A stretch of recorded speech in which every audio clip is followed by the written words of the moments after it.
next few hours with the Homeowners Association. It is your association and it's your company, and I appreciate you showing the interest to come out and be a part of the program. At this time, I'd like to introduce the 2015 Board of Directors. To my right is Mr. Roberts, or rather to my left and right. Jerry Roberts, Pat Montanari, Alan Fix, Tina Matthews, John Barge, Jack Hogan, Pam Toller, and William, but everybody knows him as Bob Davis. Mr. Treasurer, do we have any form for today's meeting? The treasurer? Well, secretary. Okay, that's good. We have a quorum for today's meeting. There's a good thought there, sorry. And as you will see, I will provide you with free entertainment today. At this time, I'd like to introduce the board candidates for 2016 term. And Mr. Brown, are you present today?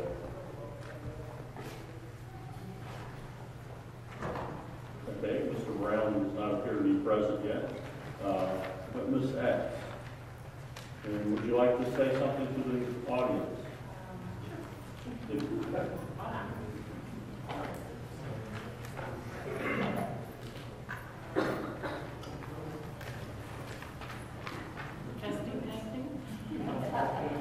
My name is Joyce X. I've lived in Crowfield for about 17 years. I just wanted you to see who I am. I know a lot of people in the community. My goal would be, if elected to the board, just to try to do the best I could to make sure that we are taking care of our people that live here, but also of our community.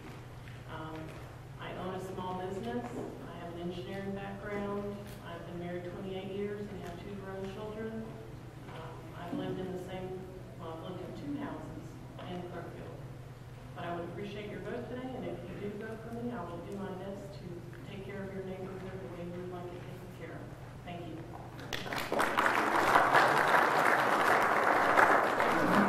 Mr. Jackson, would you like to address the audience?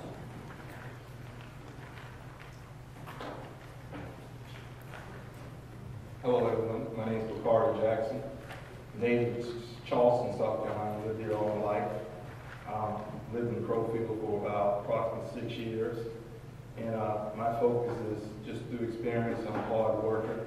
I'm ready to help out and do what I can to make this community a better community for all homeowners. And just want to stand up here so that you can see who I am. And thank you.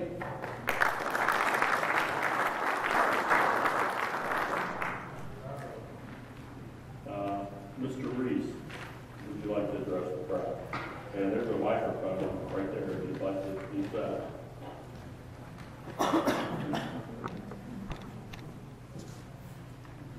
My name is Jim Reese. I've lived in the plantation for about 18 years. Worked here for about 36 in real estate.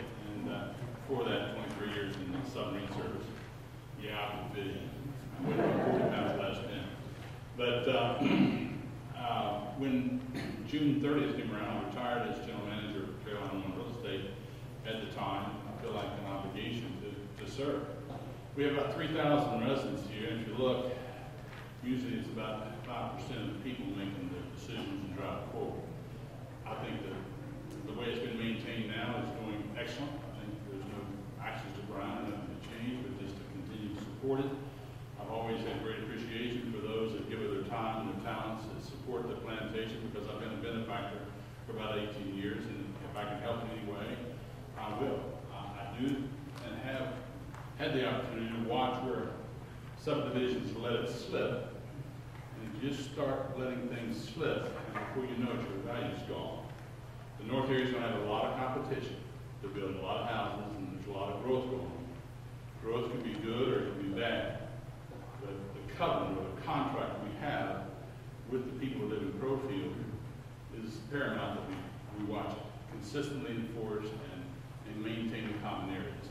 so far, I think the existing boards and one board's done a great job. So if I'm elected, I don't think I'm going to go in there and try and turn over any apple carts or anything, but just to serve in any capacity that I can use. Thank you.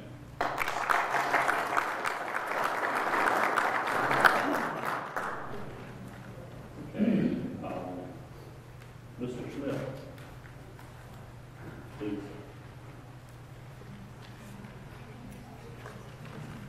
Good afternoon. I'm Fred Smith, 114 Amanda Circle. My wife and I just celebrated our 41st wedding anniversary this summer. And we've got 3 grown children and 2 granddaughters. So we have a point in our life where we can give back and spend some time. And that's why I'm running for the board of directors. The things that attracted me to Crowfield was the quality of living here and the amenities that are provided. But also at the same time, I was looking for a planned community that would protect our investments and do the right thing for all of us as a community. And that's what I am very pleased with. My career was involved in 30 years in the automotive manufacturing industry, working for manufacturers, sales, marketing, franchisee management, and compliance. I'm also familiar with budgeting, strategic planning, and personnel development. In addition to my career, which I retired in 2009, I also had a background in volunteerism. Currently, I volunteer at the MUSC at the Ashland River Towers as a background piano player.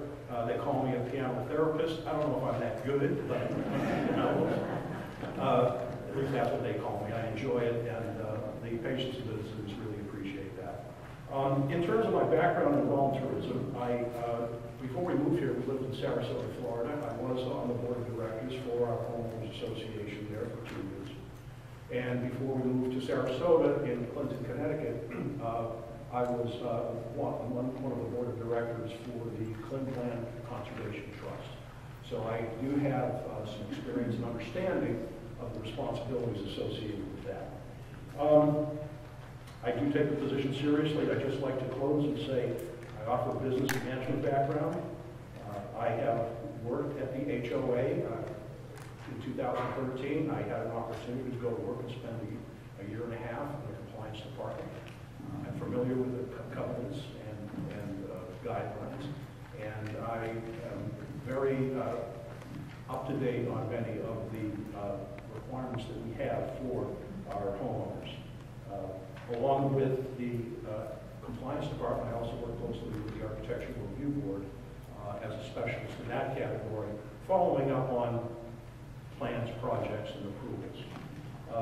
I'm a regular attendee of the HOA meetings, and I do understand the importance of being on the board of directors, and there's a fiduciary responsibility, and I'm willing to uphold that. I ask for your vote today. Thank you very much.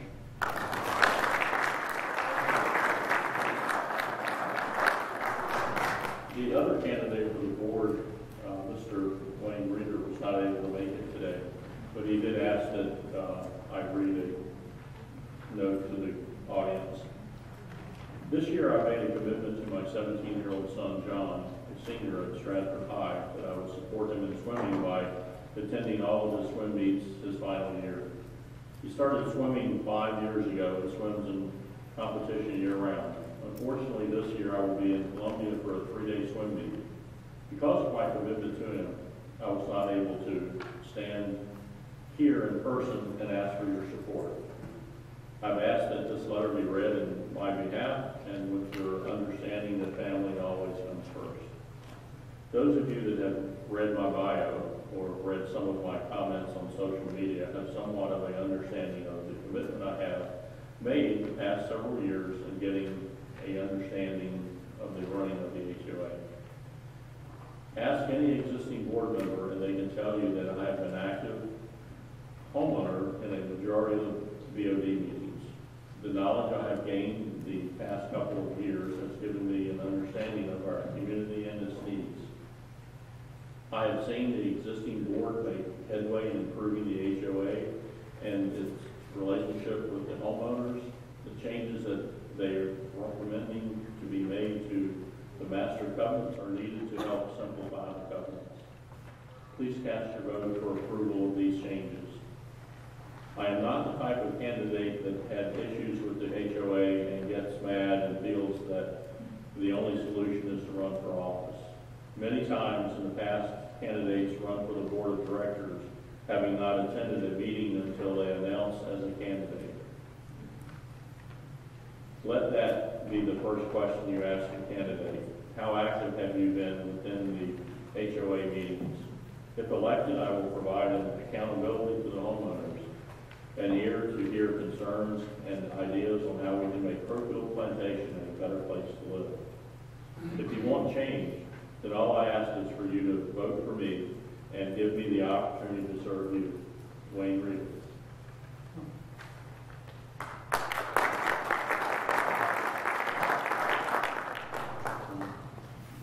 There are no other candidates that have come forth, so at this time I will open the nominations up from the floor.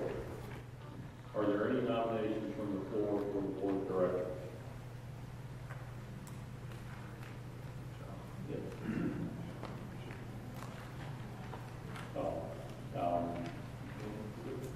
In a second, let me finish this part.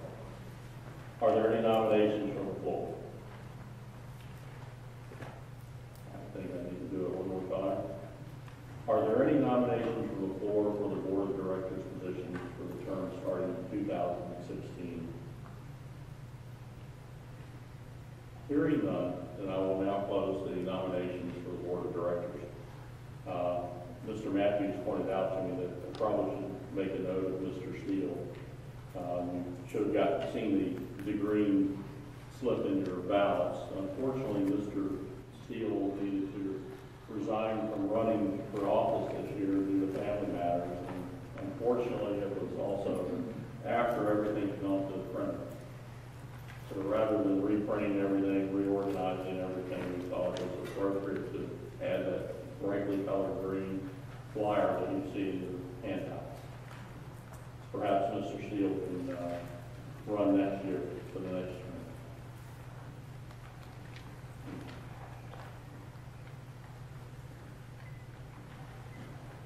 At this time, if there are no objections or point of order, I need to add a vote in here to approve the minutes of our last board of directors meeting. Are there any objections to adding that to the agenda? Okay. In that case, I'll entertain a motion to approve the board of directors meeting minutes for October. I'll make the motion to approve the minutes of the October 26, 2015 Board of Directors meeting. Okay, there's a motion on the floor to approve the board of directors meeting minutes for October 26th. Any questions or comments?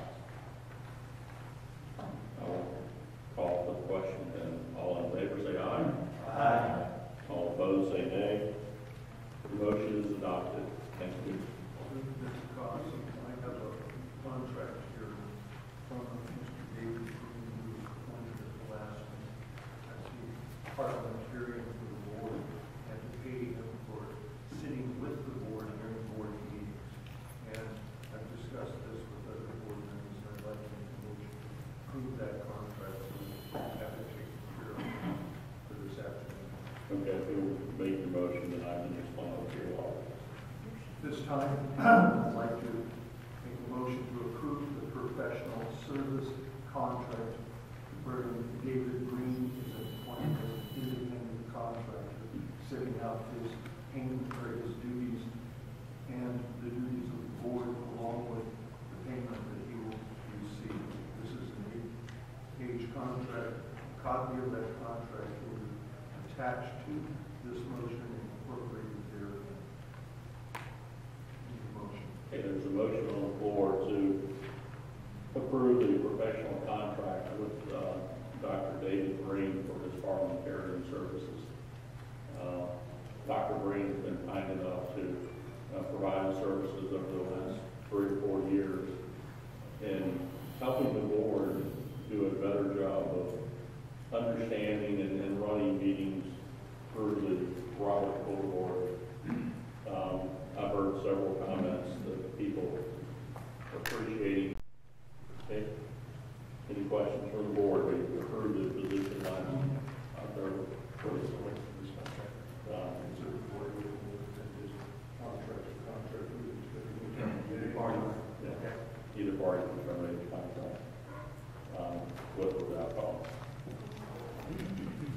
Any further discussion? Good question. I'll call for the vote. All in favor, say aye. Aye. All opposed, say nay. Motion is adopted.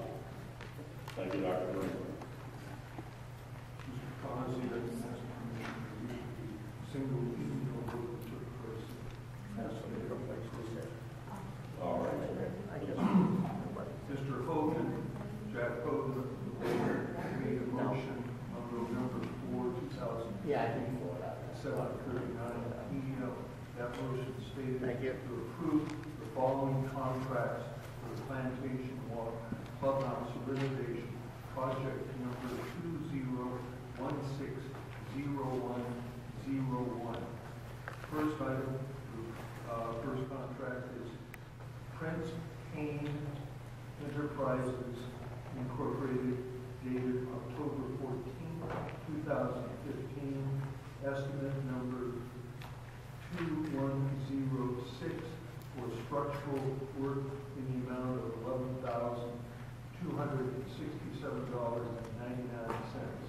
The second item is green painting, dated October 28, 2015, for $18,860. The third item is Palmetto Surfacing Incorporated, dated October 28, 2015.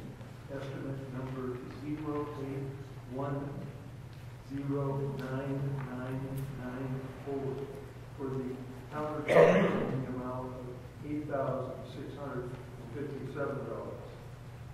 The next item is Blue Water Electric, dated October 20th, 2015, in the amount of $11,112.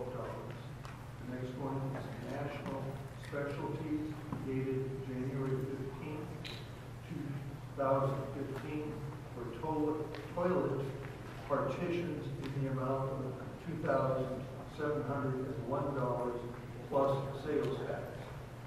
The next item is Inglewood ENGLERT Leaf Guard of Low Country, dated August 27, 2015, in the amount of $7,200. The quorum needed to pass this was 5. Yes votes to pass needed to be a majority. There were 7 yes votes, made up by Mr. Causey, Mr. Davis, Mr. Hogan, Mr. Fix, Mr. Barge, Mr. Montieri, and Ms. Keller.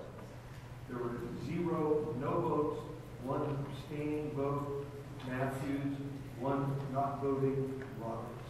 The motion was adopted. We need a motion to approve. I'll make a motion to approve the email vote that I just read. And there's a motion on the floor to approve or ratify the email vote of November 4th by Mr. Hogan, as read by Mr. Matthews. Any questions or comments? I'll call for the question. All in favor, say aye. Aye. All opposed, say nay. Motion is adopted. Thank you, Mr. Matthews. Thank you, sir. And that tidies up the business so that we would not leave it for the new board. They would not be proving everything that went on, so we felt like it was needed to be inserted today. Thank you for your patience. The next item on the agenda is our treasurer's report and presentation of budget. Mr. Hogan. Thank you. Welcome, everyone. Earlier this year, I reported that we had completed our annual audit by the outside auditor, Mr. Carpenter, and that was an excellent report on our financial system. We are currently finishing the internal audit, and that will be completed probably in the next 2 weeks or so, and I will report on the internal audit at the January meeting.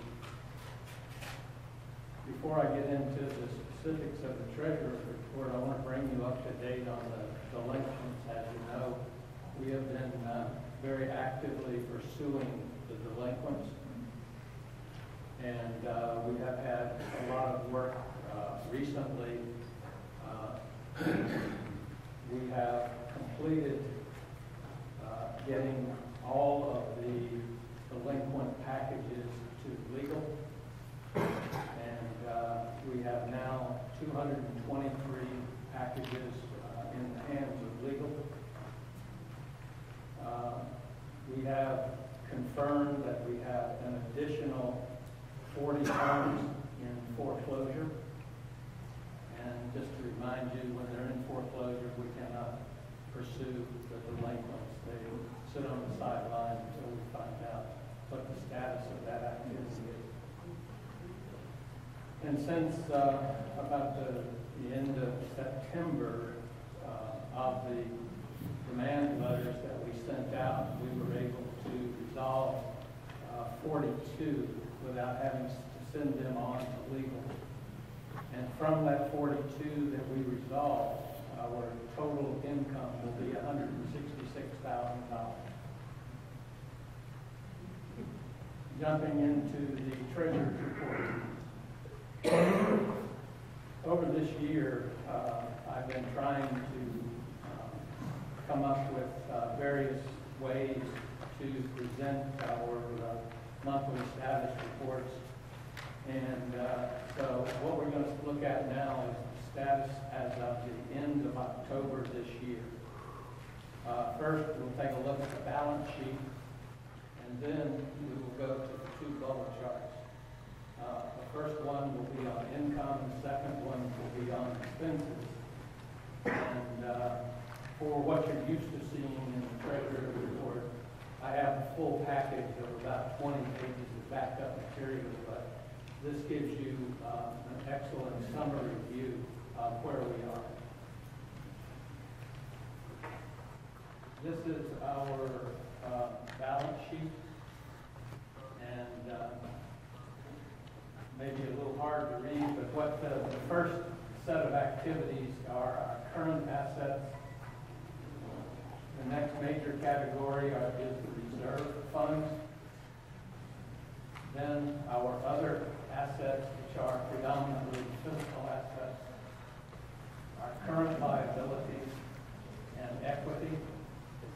And if you read on the far bottom, the very bottom on your right-hand side, our total equity is $3,935,000. So we are, in essence, a significant, strong $4 million business. Now, what you have here is looking at all revenue for this calendar year through October. You see in the brown, that's the annual assessments. You see in the bright blue, that's what's transferred in from the reserves, and that goes into the improvements, which we will discuss in the expenses. And then you have the other income, ARB and violations, interest and liens, the rental of the clubhouse, bank income, the pool membership, and the swimming and the related income to that. Okay.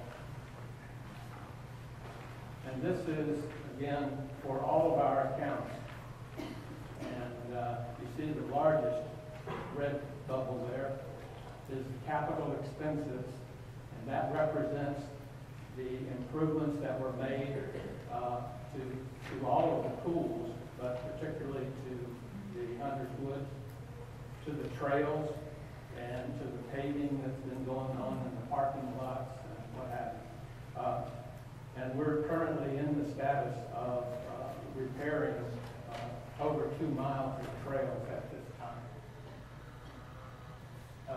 And then you have the, next to the red on the bottom, is a blue.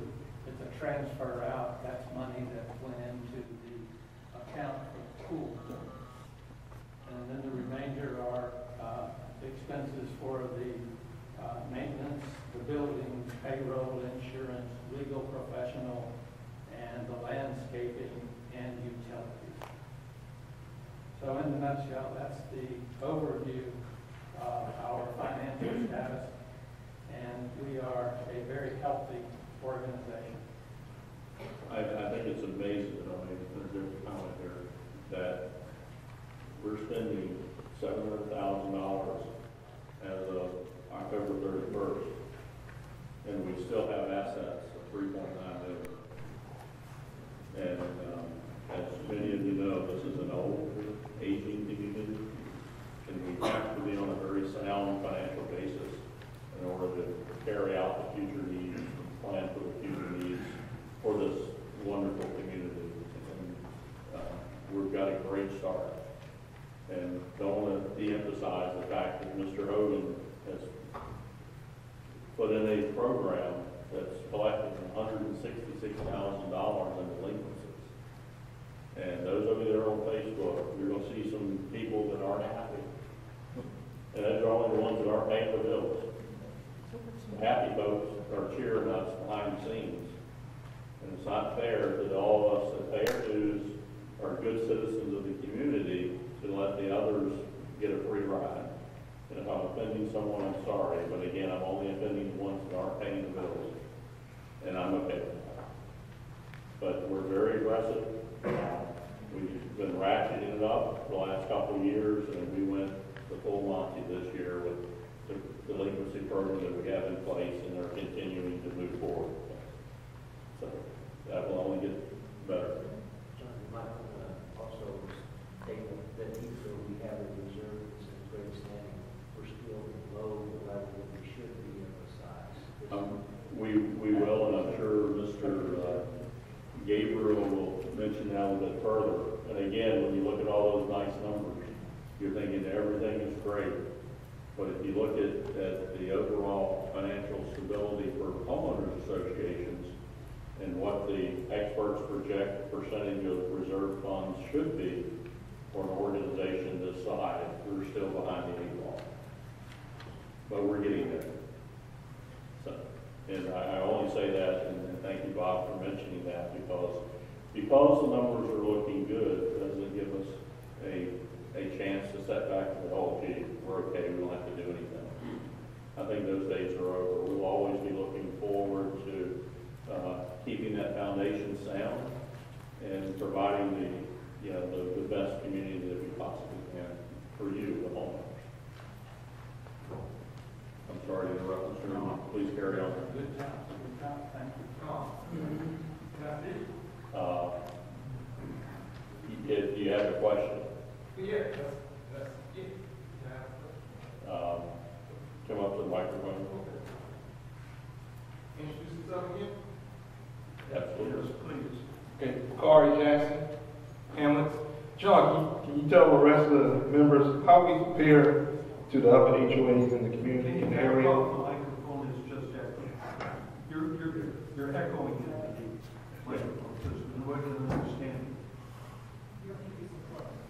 John, can you communicate to the rest of the group out here, how does our HOA, Homeowners Association, compare to the other homeowners associations in the community? In what respect? As far as financially healthy and respect of being financially healthy I don't. membership. Probably inappropriate for me to guess as far as their financial positions because we're not privy to that. I do know that we had a past board member, Mr. Aronson, sitting there in the front row, that did an extensive study of Crowfield versus surrounding homeowner association and dues response. And we are not at the top of the dues. We are probably mid-range, probably one of the bottom quartile in what the homeowners are paying for annual dues. So, and every year we look at, can we do a 0 increase budget, and then we do a 5% increase budget. Every year we compare the two based upon what we're trying to do for the next year and the next coming years to establish where we're at. So we're below. If you want to answer your question in a nutshell, Our dues are below the majority of the homeowners associations in this area. As far as our financial position, I have not. Mr. Mayor. Yes. My understanding of the number of community roundtable discussions that I have participated in this year and the Homeowners Association briefing that April and I attended Thursday, my understanding is that we are in our overall financial status is superior. Okay.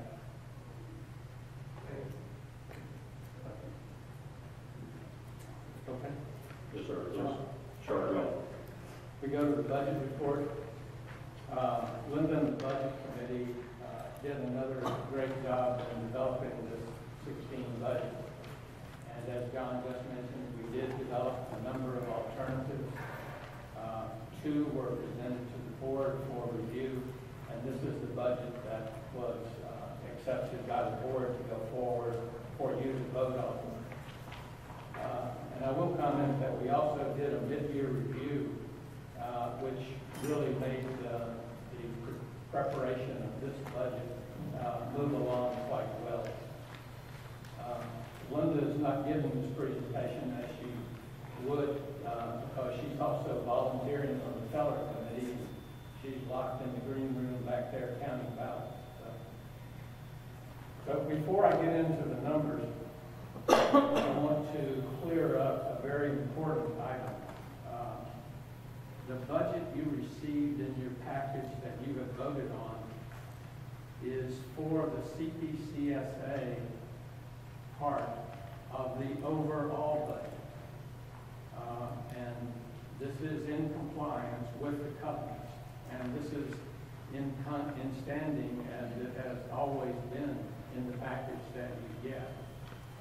The other three accounts, the clubhouse, the pools, and the RV lot, are not included as they are special use items.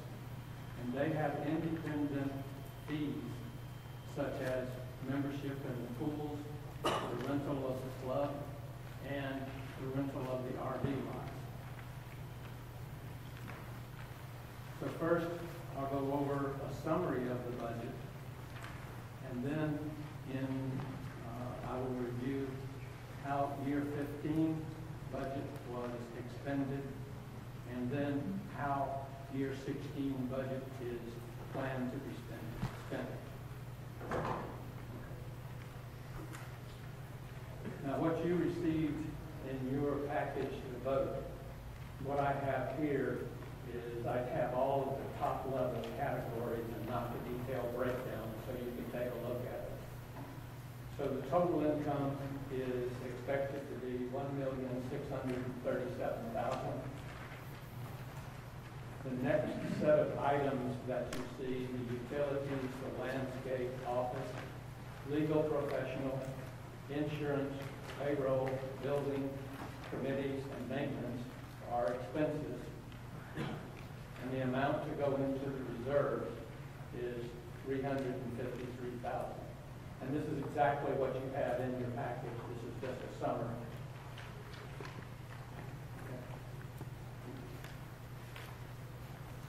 So year 15, how was your money spent? And our assessment in year 15 was $389. So you see the larger orange circle, if you would, it goes into landscaping. The next one is the brown, which is 22.5% that went into reserves. And then we have payroll. And as we walk around from the brown where the reserves are, you see maintenance, committees, buildings, payroll, insurance, legal and professional, and office.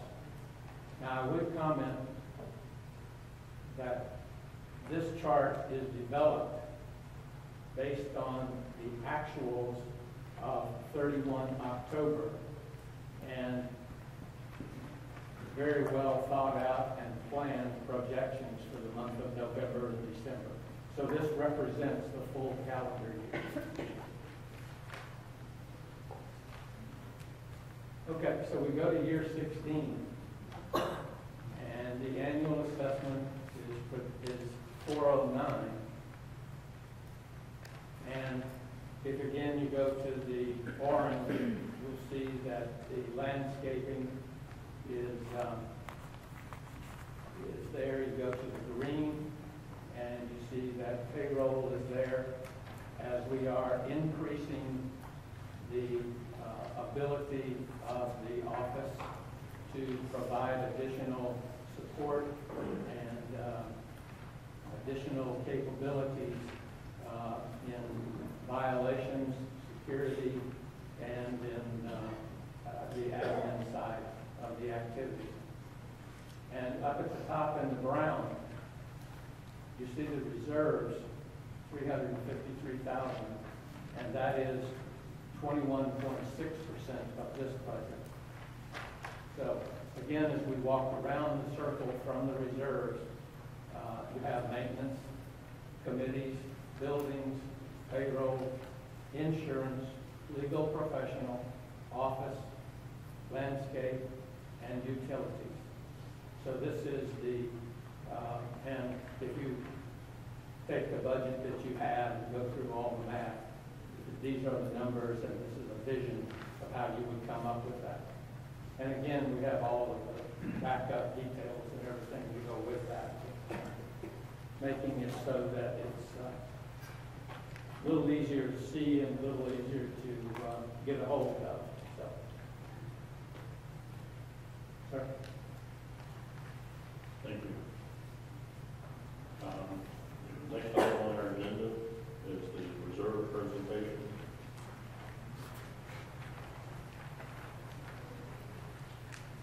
Mr. Gabriel, as chairman of the reserve committee, will be making the report.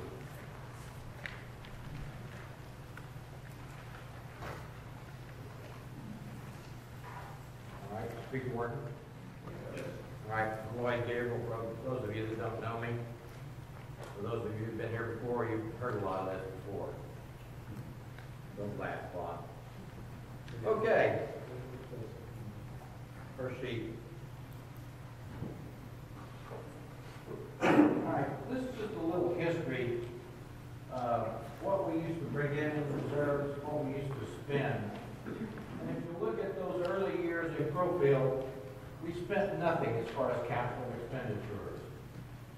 Even down into the early 2000s, our expenditures were minimal because we were a fairly young community, and when you're young, your upkeep is easier.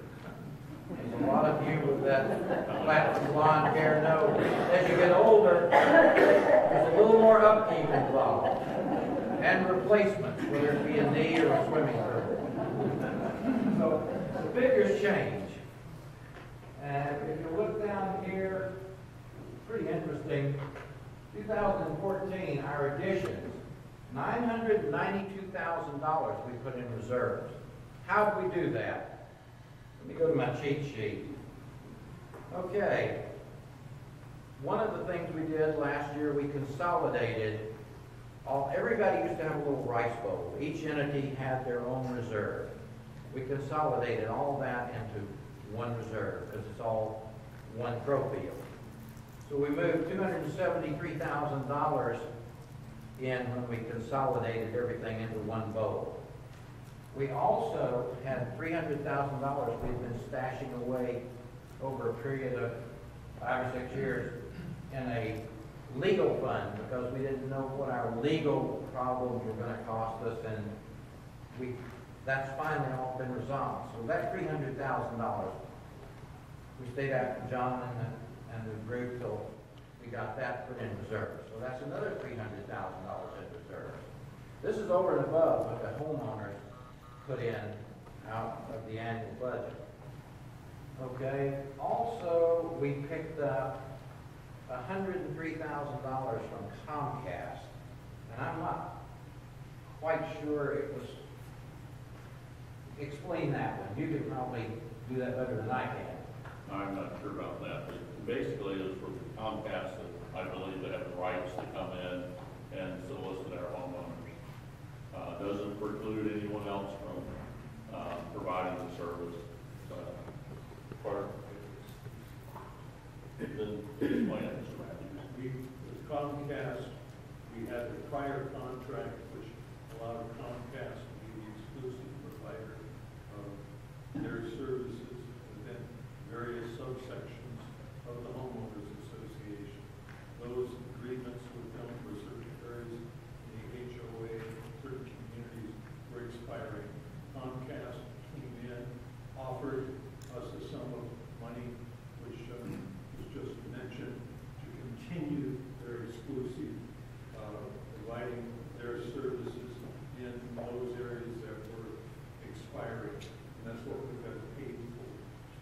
We have the power to grant exclusive use to them, and we got paid for doing that.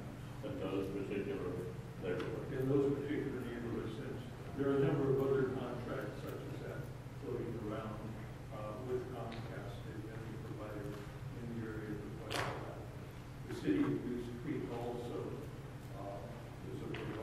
licenses people such as Comcast, firms such as Comcast, to provide services. Our ability, our power supersedes that of the city within Crowfield. Thank you for the correction. Right. So why turn down $103,000, right? Okay, we put in $295,000 in 2014, which is the amount that the homeowners approved in the annual budget. And we had about $20,000 of additional income for prior years. These were some past due assessments we collected. So that's how we got a lot of money into the whole reserve thing last year. Of course, we spent a lot of money this year too, so I'll show you that in a minute. Next one. Okay, there again, here's a little history back when these dues were kept artificially low, when they were building subdivisions, when West Vaco was in charge. They picked up the tab for a lot of things, and so they wanted to sell homes, so they said, oh man, you got these $140 annual assessments. That's all it's going to cost you to take care of this place. Well, then they left in 2002.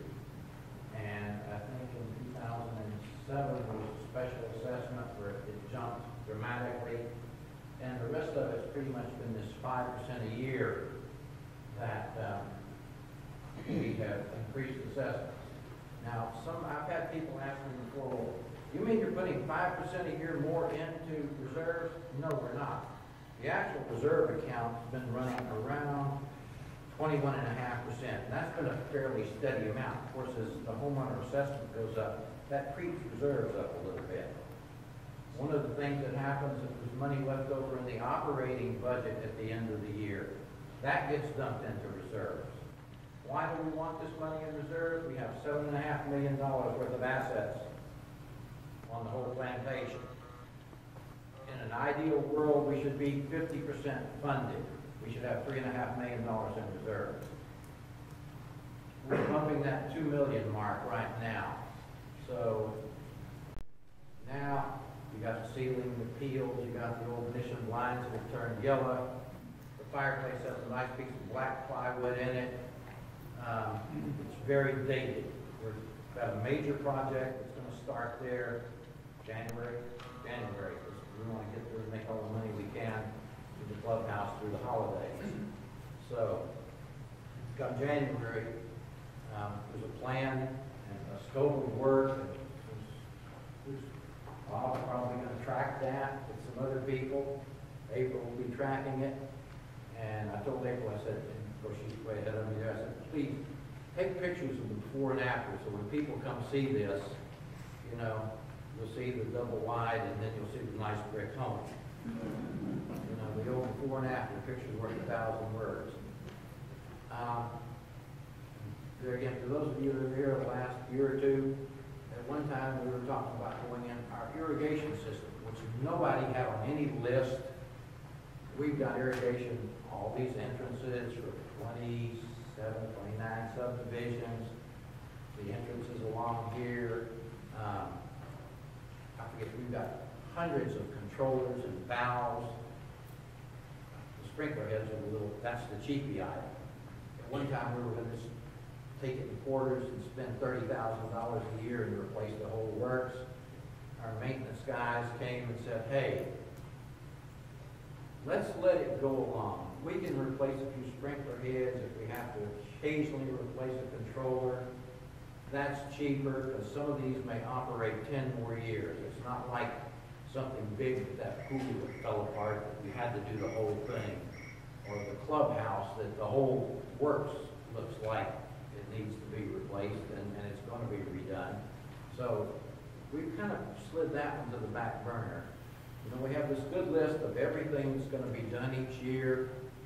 We always find out there are some things that, well, they really don't need to be done this year. They're in pretty good shape. But then something that was out here to be replaced 3 years from now dies. The heating and air conditioning in the office died. Well, you could spend about 2/3 of what it would cost to replace it to repair it. Or you could go ahead and replace it. So we said, look, let's replace it. You know, it's just good business sense. So you have things like that go on. So it's, while we have a nice list of economic life of everything on the plantation, it changes. You know, what's your economic life? You hope it's going to be 90, but it may not be. So you think it's going to be 70, and it may be 90. So this is real easy to identify with. Okay, moving right along. All right, 2016. Our projected capital expenditures, $496,000. We should start the year, John kind of misled you when he told you $3 million or whatever figure he gave you. But anyhow, we should start the year with about 1.7 in reserves, and we should end it with what we put in this year. We should still end it with that $1.6 million basically in reserves. Our goal at one time was to always keep $1 million in reserve as we started to build it up. We've increased that because, like I said, ideally we'd like to have $3.5 million in reserve. We're to the point now where you can see if you go across that ending balance, if our projections hold steady, we should keep at least $1.5 million in reserves. So, and on down under 2016, lakes and ponds, this has been a real pull a figure out of the air. We don't know what it's really going to, we've got some money there. We know what we're going to do on the RV lot. We know what we're going to do. Sidewalks. But that's not what I want. Trails. We were going to do some this year. We were going to do some next year. The contract, the people that we talked to told April, said, all right, it'll cost more if we do a mile, or let's say 1.25 miles of trail this year. We leave, then we have to come back in and we do it. If you let us do it all at once, it's going to save you $12,000 or $13,000. So we talked to the reserve committee. They had a special meeting. They moved that 2016 trail work back to this year. You know, we're going to get the same work done. We're going to save $12,000 or $13,000. Just made good business sense. So, like I said, what was on the schedule changed. You know, it was a good reason to change it. Let's see. We've already talked about what we have. We have about 22%, 23% of our total assets in reserve. We've crept that up just a little bit each year. Like I say, ideally you'd like to be 50%, 30 to 50% would be a good range to be in. So we're inching up towards it slowly but surely. Can I ask a question on that, RV? Why is it that we're taking the money from our reserve to pay for that if you just stated that none of the finances of the RV are in our budget, because that's a whole separate sector? That's a separate sector. Why are we paying it here in our reserve? Because we lumped all reserve money. In other words, the RV lot used to have its own little price book. It's reserve money. Right. The clubhouse has reserve money. To put these different entities, we lumped it all into one reserve fund. It's just easier to track. And why is it not listed on our budget then if it's completely separate? We do have a separate budget for next year for the RV lot, but the reserves, that when the budget committee did the preparation of the budget for the RV, we had the discussion and then moved that amount, I forget exactly what it was, but we moved it from the RV piece into the reserve piece. And so the budget for the RV lot is as it was submitted from the committee. We should be aware of that though, for next year, because that's not fair to us to say, hey, it's not documented here, but yet it's here. You're not showing it in one section, but you're showing it in another. The committee people were aware of what was going on. Yeah, but us as homeowners are not. Okay, I can, catch me and I'll give you the budget, and they'll all be published after next meeting. The independent one was. My point about the budget that I showed you is that this is in compliance with the covenants, okay? But we do have everything else is all completed and it's all done at the same time. I know it's just hard to understand one section of money and a separate section of money, because you're saying this is what expenses we're going to have out of our reserve. May I have your name, please? I'm Nicole Rubrus. Nicole Rubrus. If the audience is going to address the board with questions, we'd ask that you come to the microphone and state your name. You don't have to now, but going forward, because that allows us, number one, to make sure we hear you completely, but we also have your name so that we can get back with you, or it'll be included in this. But thank you for your question. One more sheet.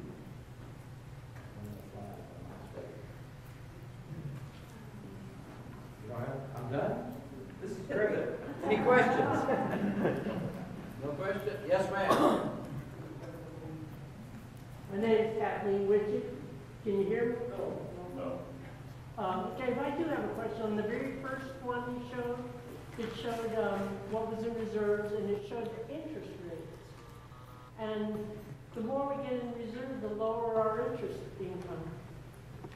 Because if you had the money 10 years ago and you were drawing some Oh, personal experience, I was drawing some nice money on a couple things with just interest. Right now, I didn't think of that. Put it in the backyard. yeah, put it in the backyard, exactly. Thanks, Sid. Okay. And Ms. Bates, if you'll give me permission to bring a metal detector back here. I'll be there with a shovel. All right, thank you, Mr. Gabriel.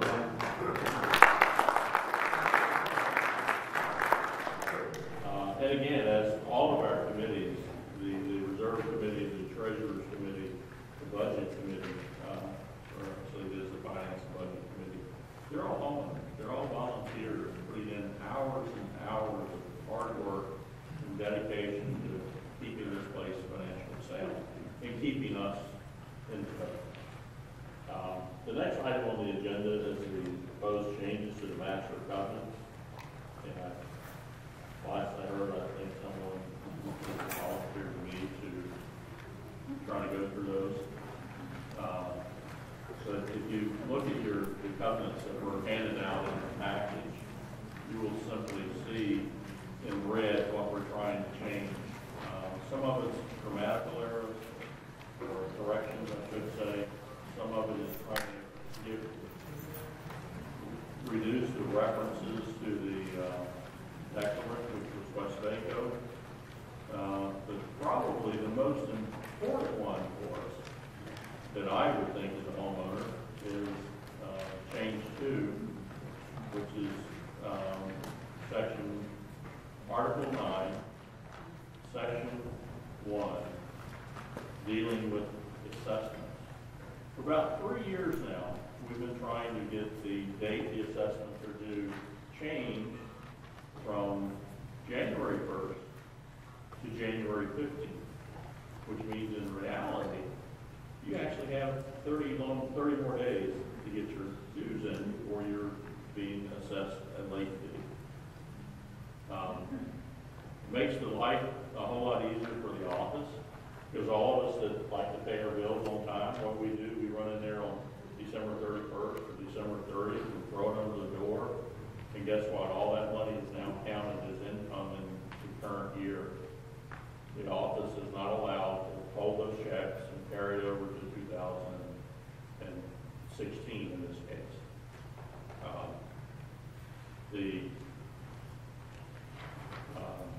Any questions on that? The other big section is, or big change that we're trying to get the homeowners to approve is change 1, declaration, Article 3, membership and voting rights. As it stands today, a Class C member includes leasees, renters, or tenants. And this board feels that it is not in the best interest of the association to have renters sitting on this board. No matter how well meaning they are, tenants can go and come when they please. The lease is up. They have no vested interest in the community. If they did, they'd buy a home here. And by nature of a tenant, generally speaking, I would assume, and I know what we do when we assume, but that's for a short-term duration. Even if it's just 2 or 3 years, they're not making an impact in the community. But the way the covenants were set up by West Waco, renters can run and be elected to sit on this board for a 3-year term, a 2-year term, or 1-year term. And the board has unanimously for the last couple of years felt like that is not in the best interest. And we've encouraged you and encourage everyone we can to vote no for that, or vote in favor of the amendment, which changes that. So they vote yes in this case, would change it and would not allow the renters to run for the board of directors. They still have all the rights to the amenities and everything else. They just can't hold a seat on the board. And that also goes with change 3 of the bylaws, Article 3. That's on page 2 of 2. The other item that I'll mention, and then I'll open up for floor, I'm not sure I've done the amendments justice. But every year, again, we have trouble getting a quorum. In order to get a quorum to pass the covenants, on the first meeting, we need a minimum of 1,002 votes from homeowners. Now, out of 949 homeowners and 57 commercial properties, you wouldn't think that would be a problem unless you've been in a few of these meetings.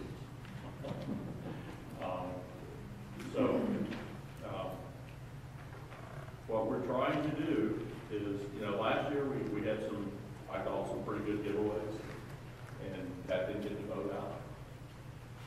Whatever we do, this year there was a suggestion by Miss Pam over here to put up some yellow signs, get the word out. Again, more advertising. The office is sending out email blast after email blast, trying to get the word out. And my guess is, if I'm a betting man, my money is that we're not going to have 1,000 votes by the end of the day, including the 68 or 70, depending on if I count someone twice. Here, I know, you count 7, I count 68. So I'm splitting the hair. How about 69? And that's a shame. And maybe that's saying that the board is doing such a great job, I'm not worried about it. I'm not sure that's the case. But whatever the case is, it's not good enough for us.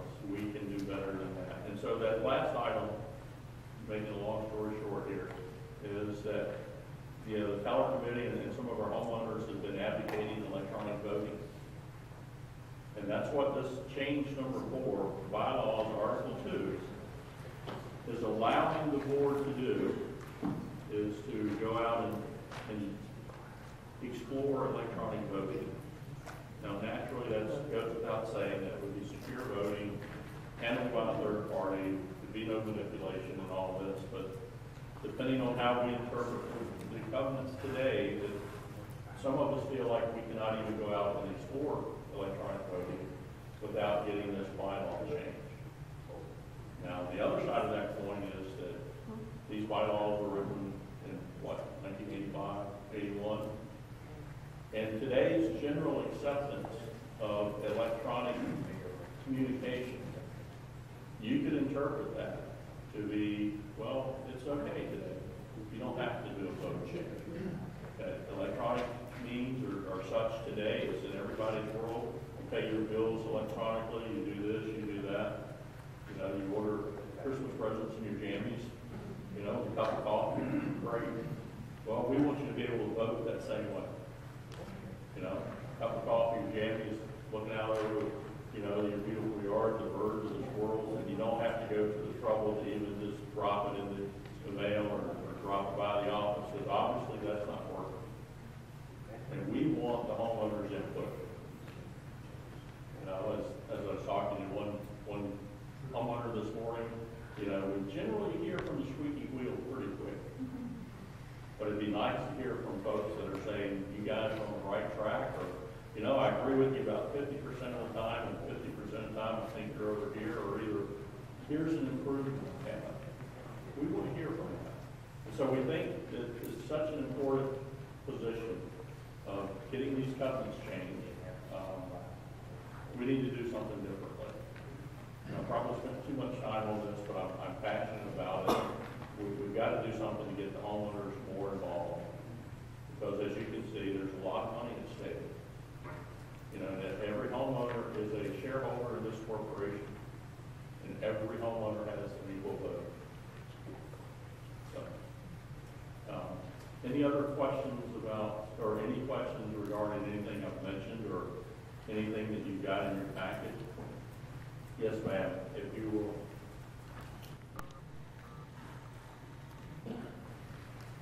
I noticed on our call to meeting that you have a call for a second meeting on December 5th.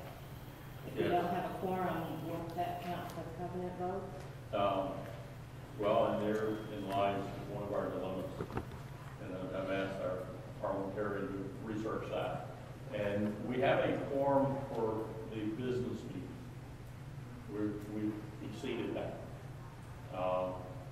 However, in the past, we've not done that. That if we have enough for the business meeting, then we will continue with the business meeting and let the covenants fall where they may. The scary part there is that my personal opinion, and I am going off the board this year, is that if we were to get comfortable with, well, the covenants didn't pass this year, let's just hold a second meeting. First of all, I need to make sure that we can do that under Robert's Rules of Order. But then you start every year, oh, we're just trying a second meeting, we're getting anything passed. And homeowners won't be truly represented. So I personally am against a second meeting, as much as I want these covenants to pass. And we fought for them for the last 3 or 4 years, spent hours and hours at the covenants committee that were redoing these things, spent hours and hours and meetings and tried to hold meetings with the homeowners and nobody would show up. So to answer your question, Ms. Brokey, is I would not support a second meeting just to get the covenants passed. Now, I don't know if the board would feel that way. I think they're with me on that. And in the past, the homeowners have not been willing to do that either. Because we did, I don't know if it was last year or the year before that, we were so frustrated. We had a homeowner vote, and they voted no to go with the meeting. We did. But excellent question. So, anyone else?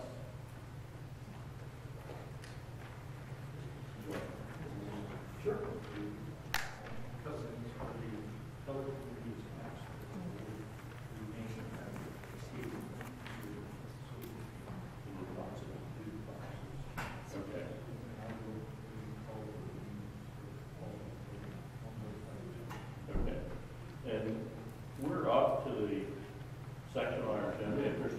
questions or comments on the covenant changes, and hopefully I've done it justice. No, I'm rambling somewhat, I apologize. I've been told I go around my elbow to get to the phone quite a few times. But I am from the South, so I'm proud. But anyway, with that, the next item on the agenda is call to vote.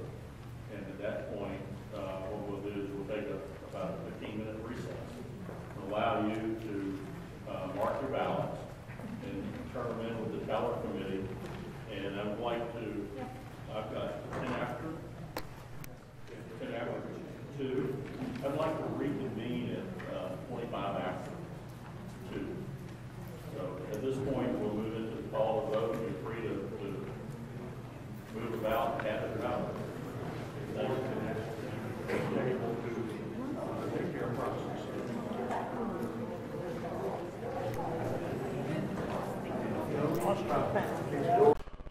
This report, I made a comment about the folks on Facebook that were complaining were the ones not paying dues. And I was reflecting only the folks that are delinquent on Facebook. It brought to my attention that some of the folks on Facebook that complain do pay their dues regularly. But my comments were directed solely to the delinquent folks. I know that there's a lot of good homeowners on Facebook that share their opinions with us and are good dues-paying members and good standards. So hopefully that corrects that situation. I'm not referring to everybody on Facebook that complains, only the folks who aren't paying the dues. So thank you for your indulgence there. At this point, we're up to the manager's report. Ms. Lips. Hi, everybody. I'm going to scoot over here so y'all can see it and I will back. I'm going to do some of the fun stuff with you. I'm going to show you some accomplishments that we've done this year or in the process of doing and what our goals are for next year. And as well, introduce you to the staff and everybody. So, all right. You've got the list here. The first one, Dinah Coleman, our finance manager. She's in the back. She's dressed like me. That's Dinah. Daphne Smith is not here today. You're going to see some pictures of the Crowfield Fest. She is the one who organized the Crowfield Fest with the help of the entire office. Some of you all came. I hope you had a good time. We'll talk more about that. But she's not here. Alyssa White is sitting right up here in front. Go ahead and stand up, Tim. Turn around for you. So this is Alyssa. She is doing our web support, does the, helps me with the newsletter, the email blasts, the PowerPoint presentations, so she's involved in all of that. You may have seen her up front for right now. So then we go to Chris Harper, back in the back of the burgundy. That's Chris. She's in compliance. I'll kind of go through them and then explain what they all do. Then next, Mitchell Burney. He's back there in the suit and the bow tie. He is also in compliance. Annette Sawyer, back there, purple, and she's in compliance.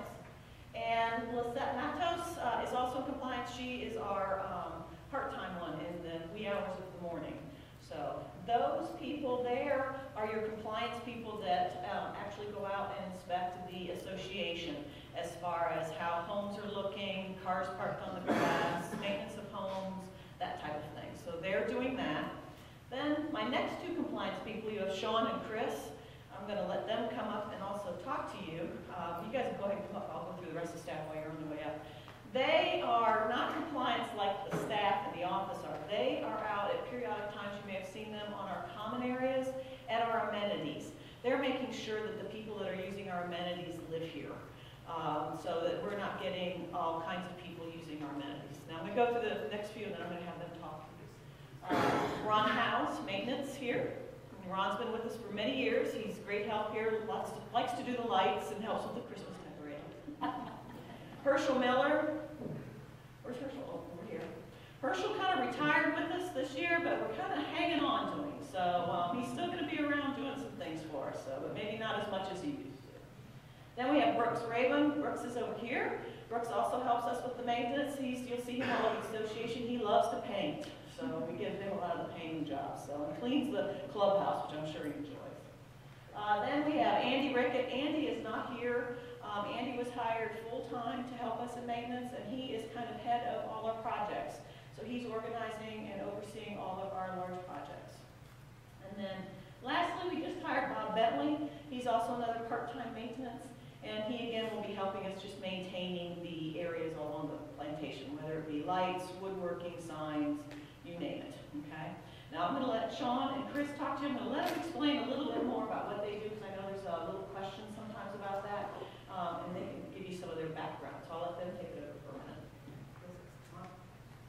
Hello everyone, I'm Sean, this is Chris, and like I said, we are in that aspect of compliance that deals with typically the parks, pools, playgrounds, ponds, and lakes, the common areas that oftentimes have had lots of complaints from homeowners with regard to the use, the improper use by non-residents of Crowfield, and the things that they're doing there. There's been a lot of activities over the years that have been problems for us. So we're able to coordinate our schedules at times, at peak times when these facilities and areas and common areas are being utilized to just make sure that the residents of Crowfield, and that's pretty much it. If they're not, we are very gentle and kind with our approach, reminding them, that this is for Crowfield residents only.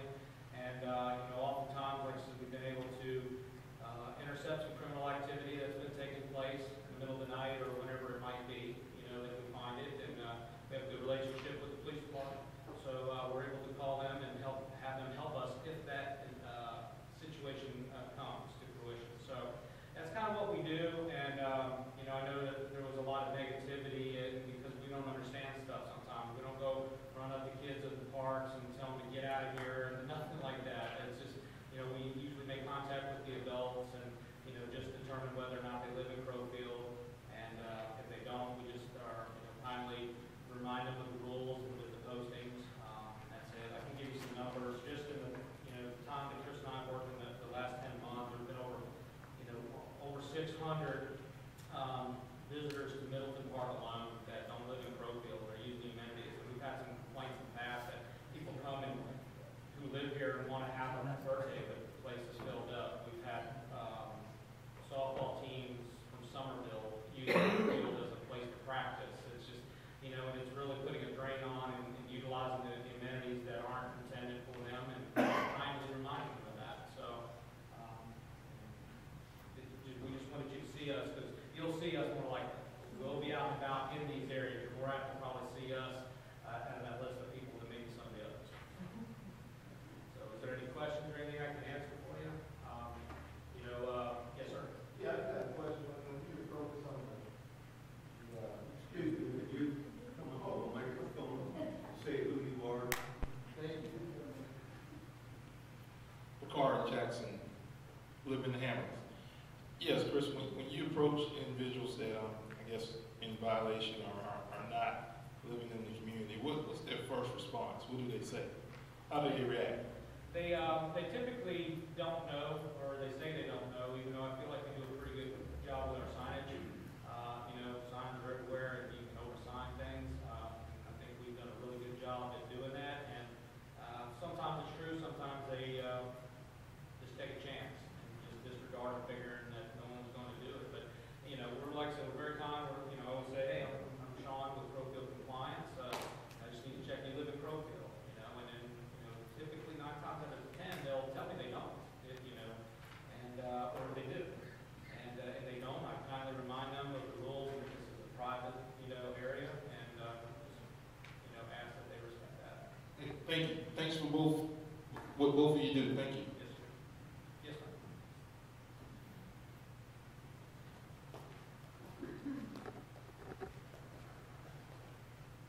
All right, so I have a question about the rules with the baseball field. Can you state your name, please? Nicole Rubrits. Just a question about the baseball field. What is allowed at the baseball field? Obviously, we're all homeowners, but what are we allowed to do there? Because I've been told there's a limit of how many children our kids can play with and things like that. And I just want to know what the actual rules are, because I don't want to bring up my kid just by himself. No, there's really no rules to it. When we see the organized sports or a large group, you can play soccer, football, baseball, anything you want out there. You just have to live in Crowfield, and And if you live in Crowfield and you have a bunch of friends that don't can come, that's fine. Everything's fine. But when you have an organized group that, well, like I said, they're with the Somerville softball league, they come over and use it as a practice field, and nobody lives in Goose Creek, not to even mention Crowfield. That's when we address it there. Otherwise, it's really, you know, this was originally painted by a lot of people to be very negative and the stuff of like taking kids at a park. That's not what this is. It's nothing like that. We've had a reduction in the number of vehicles that are parked along the roads, washing the roads out, tearing the grass up, that are parking and they're cleaning fish and leaving the fish head and stuff there. And all that is significantly reduced. The criminal activity has significantly reduced since we started this program. I think the feedback we're getting from the office and the board is that the complaints are nowhere near they used to be, and things seem to be a lot smoother. So we've tried to accomplish that in a very diplomatic way, to not offend or be rude to anyone. And if you look at it, it's more of us freeing it up for homeowners to use, opposed to now other people, Somerville's using it, now homeowners show up and can't use it because it's being used. Here we are stepping in, having them leave to make sure that's open for homeowners.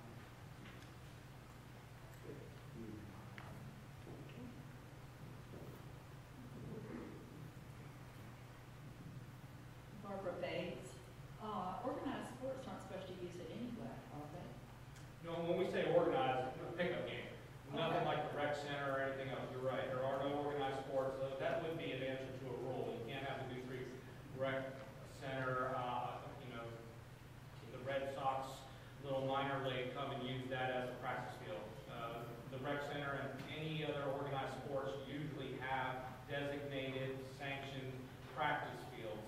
This is for us for pickup games and anything you want to do out there. I'll take my kid to do pitching practice out there. So that kind of thing. Good question. Thank you.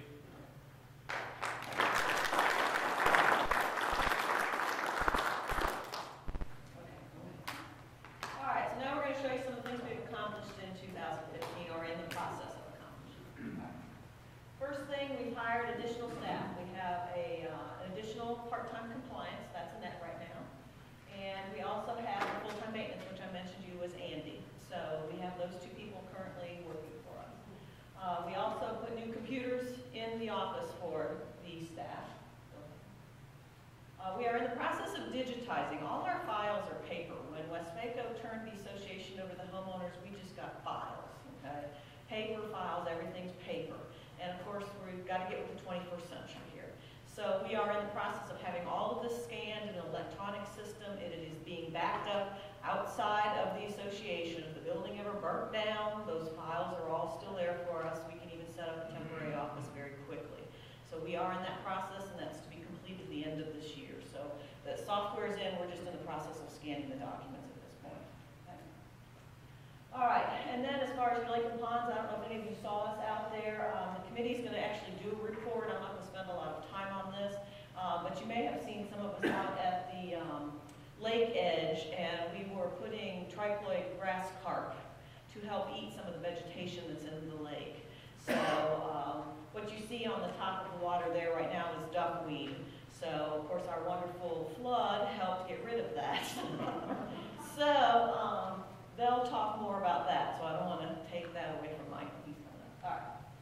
All right, now, pavement work. Now, you may have seen some of the trucks, some of the mess. I mean, they have to have staging areas, and I'm sorry to say some of the staging areas get to be messy, but they will clean them up, and we will get it taken care of, where they have to make their piles of gravel. So we are working on the trails currently. If you are in like the Commons area, you're going to see them probably right now. They're around the clubhouse. They've been around there. They're going to work their way along Westview, so you will see them out there. We did resurface the Hamlet's Dock parking lot early this year. We also did the Planners Walk parking lot. If you've been over there, you've seen that it had a seal coat that's been striped now. We're trying to make sure we mark handicap spots as well.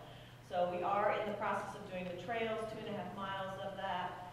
We're going to be doing the parking lot at the Hunter's Woods pool. And I'm going to show you that pool here in a minute, but that pool got done so quickly or closely to pool season, we couldn't get the parking lot done. We didn't want to do it during pool season. We wanted people to be able to park there, so we're going to do that now. And also, we're going to do Stratford Forest Cherry Hill Pool will be done as well. So everything will be seal coated, any patching that needs to be done, cracked filling, striping, that will all be done. So it'll look like nice new parking lots for all the pools. And like I said, we're going to get this all done. We are doing the trails a little differently than we've done in the past in hopes that they'll last longer. Due to the fact that our trails go through a lot of wooded areas, as you may have noticed, the roots cause problems and they uplift the asphalt. So what we're doing now is we're going 8 foot wide with 6-inch deep crushed concrete and then applying a 6-foot trail over top. So we're hoping this is going to last a lot longer. So we're in the process of doing that. Okay? RV lot security system was installed this year. We did find a few little areas that we need to work on, so we are in the process of improving it even a little bit more. But you do have new cameras over there so that we have better color pictures, night vision, that type of thing. So we do have better security at the RV lot. Okay. The Hunter's Woods Pool, the lovely before, and I hope you all had a chance to maybe go to the pool this year. It has a what they call zero entry, so it's great for people that are in walkers and wheelchairs. They can easily get into it. It's a little more handicapped accessible.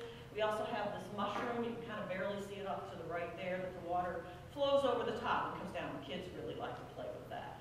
So that is our new pool, and if you didn't get to enjoy it, and you'd like to enjoy it, I hope you all will join the pools next year. That has a total redo. It's also more, it's not angular, it's very curvy. So it's more up-to-date. So we have a more up-to-date pool now in Hunter's Woods. Okay, next.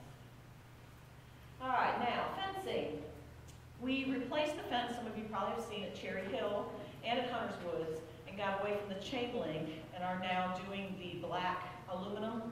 We are going to do Planters Walk, which is in the process right now, as well as Stratford Forest. So that will be done here before the end of the year. So we will have the nice new fences there. Okay.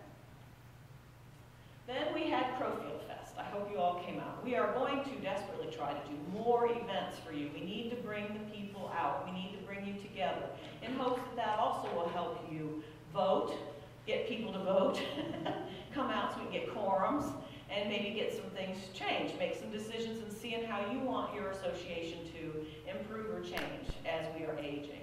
So we've just got some pictures here, sponsors of the event. We were really shocked and we were thrilled. We had 60 cars, 60 vehicles. So we gave away a lot of trophies. We had a lot of fun. We had gift cards. So I hope you'll come out. Everybody enjoyed themselves. Everybody said they want to come back. So we will do this as an annual event. So we will also work towards other things as well. So we hope you'll participate. Okay? Then the newsletter. I hope you all have been getting the newsletter. We only had 2 in the budget for 2015. There are 4 in the budget for 2016. So we're going to give you more newsletters.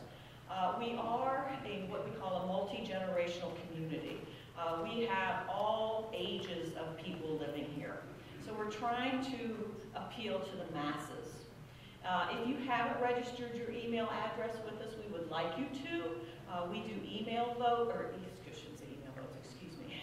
We do email blasts on simple things as lost dogs. Every week we send out an email on the yard sales that are taking place in our community. If we have an event coming up, you're going to get an email blast about it. It is only Crowfield items. I know a lot of people are afraid to give an email because they think we're going to give it off to every Tom, Dick, and Harry. We do not do that. It is only Crowfield sanctioned events, Crowfield news, news about the annual meeting, about voting, and all of that. So if you are in the electronic age, please provide us with your email. Okay? If you're not, we're hoping we can reach you through these newsletters. If there's information or something you would like to see in the newsletter, please let me know. We're working on our next one, which will go out in January. But you will, if the budget passes, get 4 next year. Okay? All right, next. Our goals for 16. All right, I already mentioned the quarterly newsletter. More community events I've already mentioned to you. All right. We're going to hire additional full-time compliance, so we're going to have some more people. It's a toughy situation as far as compliance is concerned. You'll have some people that think we harass them, and you have some people that think we don't do enough. So it's a real tough situation, so we're really trying to make sure that we're seeing habitual problems and, sending courtesies. I know a lot of times we get nasty phone calls from people that even just got a courtesy. We do a courtesy, a 20-day, then a fine. I know a lot of times things are stated to me that, well, this person just got a letter and got a fine. I said, there's no way they just got a letter and got a fine. They had to have done it 3 times, okay? So just to kind of give you that little bit of background. Let's see, we're going to have a full-time communications coordinator position if the budget passes, and that person will be working on the newsletter, doing these email blasts, all of this stuff that Alyssa is doing a lot of it right now and may go into that position. Then we're going to start working on strategic planning. And again, I hope you all will be involved.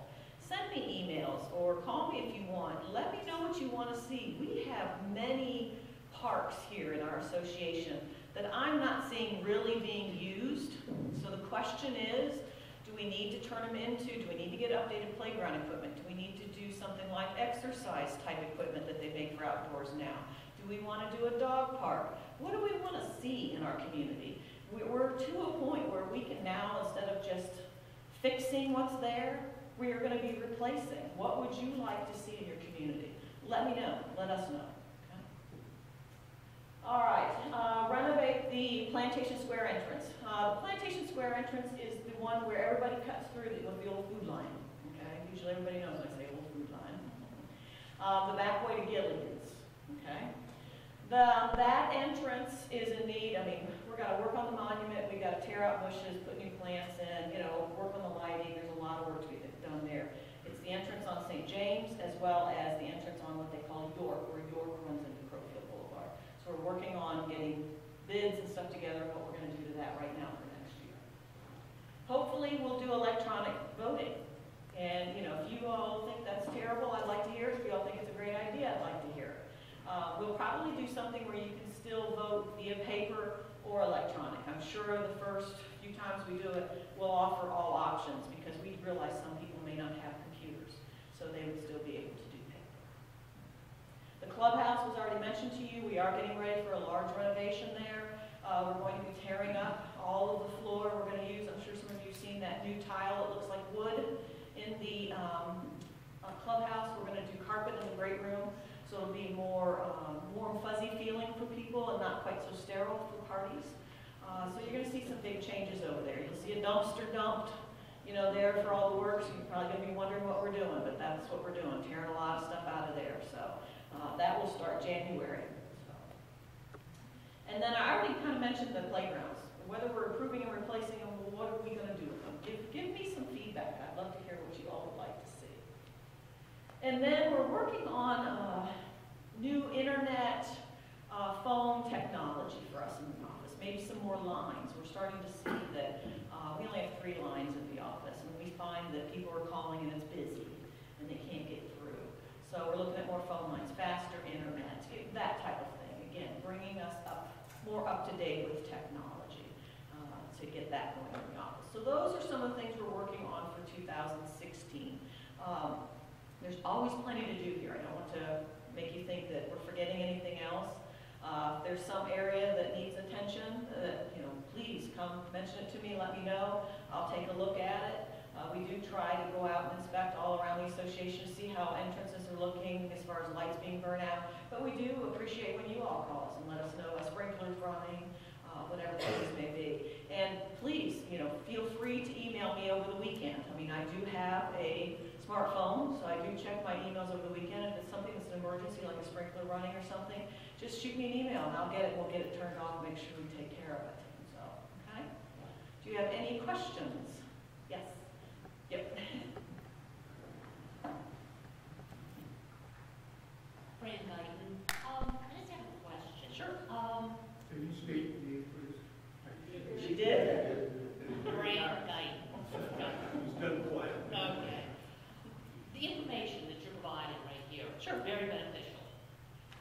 Could that information be included in the voting package?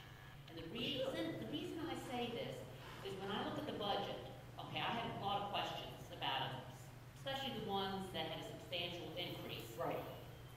The information that you provided has answered all of my questions. Good, okay. So if that could be included, then you may get in more more positive vote if we understand totally water is increasing. Right, sure, I understand that. So, just a suggestion. Yeah, you emailed me, didn't you? Did I get an email from you? Oh, Which time? Your name rings a bell, and maybe it wasn't about this, maybe it was something else, that's okay. I was gonna say, I was trying to remember, because somebody did email me and ask me some questions about the increases in some things, and I had to. no, that wasn't what I'm talking about. Sorry. But what you have up here has answered a lot of my questions, my concerns. Good. So I'm glad to see that, and I hope everything passes in 2016. Okay, thank you. Thank you so much. Good question. Yes, we forgot to mention The what? The welcome package. Oh, thank you. Yes, I did forget the welcome packages. We are doing welcome packages. Sorry. Yes. We have actually gone out and we've talked to, if any of you have businesses or know people with businesses, we're letting people put anything they want in that welcome packet. You know, there's no charge for us to put it in the welcome packet. So a lot of the businesses around the area have been putting information in there. We also give the covenants. Explain a little bit about the rules, I mean, you know, the fee schedule. I mean, we try to put as much information in these welcome packets, and we do disseminate them as soon as we are aware that we have a new owner. So I did forget to mention that. Thank you, ma'am. Yes, ma'am. Hi, Terry Medley, and I live in the Commons area, so I come in Planter's Walk every day. I know we don't own that road. She said, I know where she's going. Go right ahead. And I don't know the latest update. Do we have any information on when they're going to repave that and fix those potholes? I don't. The last I heard, they said they had it on their list. In fact, I happened to run into Dennis Fish, who is our county councilman, and he just gave me a list of roads, and one of them that actually the board signed off on quite some time ago that they finally are just now getting to is Gainsborough. So, so I hate to say they're aware, and I keep telling them because even I come that road myself every day, and it's full of potholes again, and it's a mess. And I keep trying to tell them that, you know, we got to get on this road. So what they do is they have a list of so many streets, and the city as well as the county, I guess, compiles this list, and they use those tax monies that they're getting to do the roads. But I do not have a definitive of when they're going to do Planters Boulevard, but I do know Gainsborough. I know that doesn't help you much, so. It's very nice to have the others done. Yes. Anything else? Okay, I'm going to turn that over to, if you want to turn to the next one, it should be month. Oh, I'm sorry, I forgot about this. Committee members, my order. Let me go through our committees. We want to thank the committees. The committees do a lot to help us. If you think about all these people that are on these committees as I go through these slides, if we in the office had to do all of this, I mean, we just don't have the staff to do it. So these committee members really help us out a lot and actually save the association a lot of money because of their help as well. So the first committee is the Architectural Review Board. We have Skip Godby, George Larson, Bob McCall, Jeff Majewski, and Roseanne Rudy. We did have Bill Malott. He resigned. He actually ended up moving. And I hate to say, but Bill Walker passed away this year. So that's our ARB. The Budget and Finance Committee, we have Linda Gabriel, Michael Delaney, who you're going to be here in a little bit, who's helped with numerous committees, Vaughn Miro, Michael Moody, Bill Thomas, Nancy Tufante, I don't know if I pronounced her name right. Tufante, see, I always do it. And we had Greg McCormick, but he resigned this year. Okay. The Reserve Committee, Lloyd Gabriel, who you've met, Linda Gabriel, Connie Gilness, Ron Howes, and Nancy Tufante. The Nominating Committee, Tina Matthews was the chairperson on the board this year, Barbara Bates, and Lloyd Gabriel. Teller Committee, you have Patricia King, Connie Gilness, Jane Dignas, did I say that right? Dignas. Linda Gabriel, Lloyd Gabriel, Gary Gilness, Mills, or we call him Bob Haggerty, Carol Ann Rissmuller, Saeed Saad, Carol Ann Spencer, Nancy Tufante, and you can see she's on numerous committees as well as Linda and everybody. We do have some people that flow between numerous committees. Betty Woods and Martha, is it supposed to be Martha? Martha, sorry, Sandy King, okay. And Pool Committee, Ivor Edwards, Dean Harrelson, Adria Springle, Debbie Tarpley, and Scott Wilkinson. They were on the Pool Committee for this year. Our VLOC Committee, Matt Freestone, Mike Carver, Fred Dawson, Mills, Bob Haggerty, Bob Lawyer, Janine Schmidt, and Enos Short, and Bob O'Brien actually moved away, or he would have probably stayed involved. To make this place a better place to live, make sure that we're run like a business. And every time that we have sent out a call for a need, it's been answered by the homeowners. And it's just phenomenal. I'm extremely proud of the Crowfield and the caliber of homeowners that we have in our community. And I'd like to let's give the committees a big round of applause.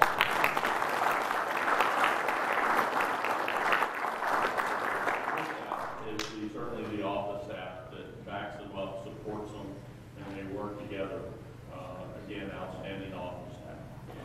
We appreciate it.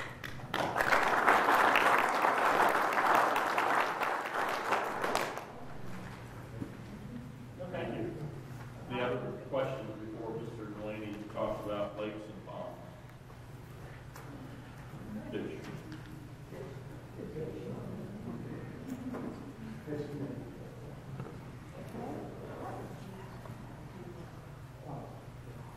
So she's got it. Let her know.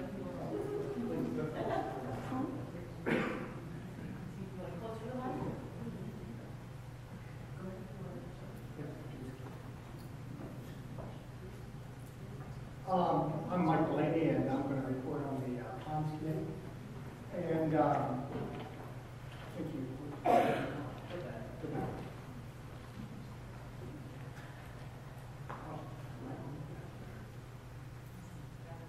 Oh, okay. I'm sorry. A little bit of history here on our Lakes and Ponds Committee is that the BOD established an ad hoc committee in January of this year. And we went out and under the able leadership there of Jack Hogan, we did an awful lot of research. We went to a whole bunch of communities. We met with the city of Goose Creek. We've inspected the dam with the DHEC experts after the flooding incident last month. We developed a plan to go forward, and we've initiated some long-range maintenance actions, particularly carp in the lake last October, which is April 7th, meant to eat vegetation. In October of 2015, the DOD authorized the permanent pond committee, and our future activities we're going to go forward with Berkeley County, finalize a maintenance plan for our ponds and lakes, and initiate some contracting actions to put that action into, put those plans into action. Some of the things that we did is we took a look at our goals, and our goal is to create a system where our ponds work well within the law and within the aesthetics for the community. And we're trying to do this in a very cost-effective manner. We can spend a lot of money, but that's not our goal. Our goal is to be very cost-effective and to increase everything we do is to increase the homeowner value and the aesthetics of where we are. Some key deliverables we looked at. We have been providing status reports to the board of directors. We made a major presentation in September. We've identified some action lists in June. Some of the things we did was get the plans. We prioritized our action list over a 1-year, 3-year, and 5-year time frame. We delivered our final presentation in November, and we still have to do is develop a statement of works and RFPs to solicit bids for maintenance and repair actions coming in the next year. Some of the, we work with local governments, particularly Goose Creek right now, to define some common goals, develop methods and practices that we can use together. We're trying to engineer a strategic working relationship with the city of Goose Creek, Berkeley County, Clemson Extension, the USC and COC, University of South Carolina, and College of Charleston, and with us being part of that working relationship. We've accomplished a FOIA for information. We've got a number of pond drawings of the original pond reference material. We've gone out, we've looked at the reference material, and there's a whole lot ahead of it. There's stormwater maintenance manuals, pond design drawings, lake design drawings, and we've looked at some neighborhood stormwater pond maintenance resources. We've got 41 lakes and ponds, 41 lake ponds, 1 lake, swales and natural areas. Ponds and lakes were surveyed in 2014 by a company called Solitude. That's a professional lake management company. And the committee members went out in April of 2015, and we did our own independent survey. So Ron and I put on boots and sloshed around in the mud and took a look at our lakes and did an assessment. Based on the surveys, we developed a short-term and a long-term course of action. So we collected our data. And the team went out and they made a whole bunch of visits. We went to Kiowa, Queens West, Charleston National, as far as homeowners associations and people that saw how they were dealing with their lakes and ponds. We've talked to the Clemson Extension Service. We've talked to the College of Charleston, USC. We've had the DHEC dam inspector right here after October, and we've received a very positive report on our dam and everything that's going on out there. And we've talked to the city of Goose Creek about the liaison management of Goose Creek. That meeting in particular, we went out and we showed him the maintenance plan that we're putting forth. And we did a joint inspection with Dennis Harmon, the manager. We went through the golf course and we talked about some of our common interfaces and problems and places where we can liaison to better utilize resources between us and the city of Goose Creek. We're going to look for a Berkeley County meeting in, it's not going to be November, it's going to be December of 2015. We're looking to arrange that meeting.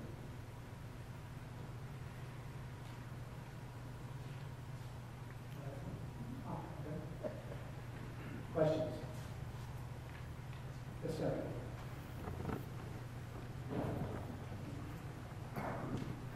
Jim Reese, I live at 133 Asher Hill Drive. Lake Crowfield had, if my memory serves me right, 2 major fish kills since I've been living there. And at one time they researched that and several came back with that the lake was not really deep enough to carry the oxygen necessary for that fish population. I don't know if you've had that research, and I know if you've talked to a lot of people, I don't see South Carolina wildlife on there too. And I don't know what introducing the carp in there to take care of the vegetation is going to do with that deoxygenation that resulted in that fish kill. Is there any research at that time, they seemed to think that maybe it wasn't deep enough or it filled in enough to where it couldn't carry the oxygen necessary for those fish. Is this a study that's been done recently? I was looking for it on there, I just didn't see it. Okay.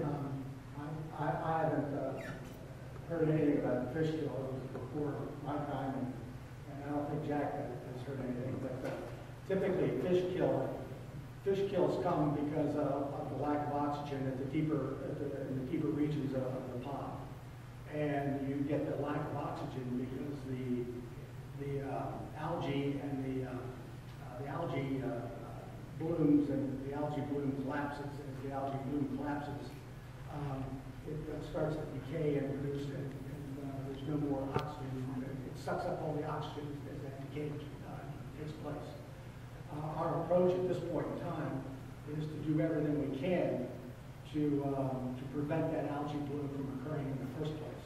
We're doing that by the first action we've taken is to put the carp in the lake, and by taking up the vegetation, we're hoping that the plan is to eat the fish eat the vegetation. The nutrients go into the fish that get into the life cycle. Hopefully some of the fish, the birds come over, pick up the fish, and take the nutrients someplace else, and have them for dinner. And so that we can control the nutrient level, the actual chemical nutrients in the pond. Does that kind of answer your question? Well, I was just curious about the impact of the carp on the other fish in there, and whether you talk to South Carolina Wildlife. Well, we've gone through tons of extension and what have you, and the carp are kind of a standard treatment or standard methodology. Up in the Lake Marion, CGE, that's one of their standard treatments. And I've got some literature showing where they feel that they've been successful in managing their nutrient levels. Thank you. Yes, ma'am. I would just like to thank this committee. You have done more in 1 year than all the other years put together, and I really appreciate your effort.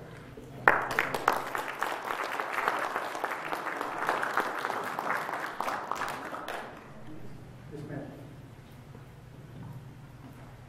I'm just curious, you said the carp were put in last year, can you tell? The carp were put in September. Of this year? This year. Okay, so we don't really know. I'm sorry, I may have jumped to 2016. Okay, I'm just wondering if you could tell if there was an impact.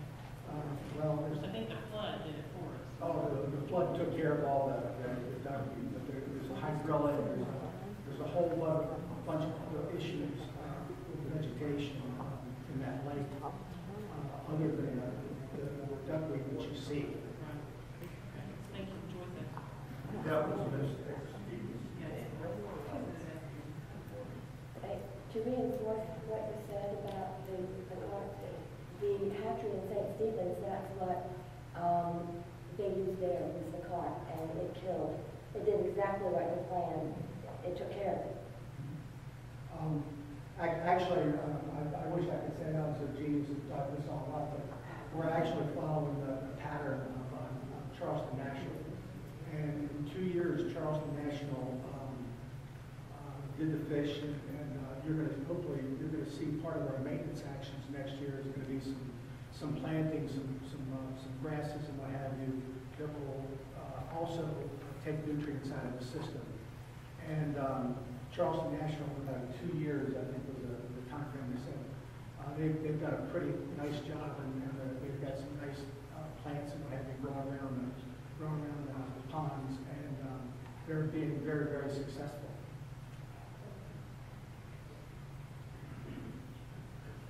Yes, sir.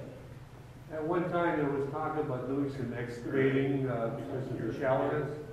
Has there been done on those lines? I'm sorry, I can't hear you. Yeah, there you go. Thank you. And your name? Gary Gillis. At one time, there was some talk about doing some excavating in the lakes because of the shallows that may have been contributing to some of the problems. Has there been any talk about doing any excavating? Based on the Solitude Survey of 2014, the depth of our lakes relative to the design drawings, which is one of the data that Joel and Jacqueline got, we are well within the design parameters as far as the depth of the lake is concerned.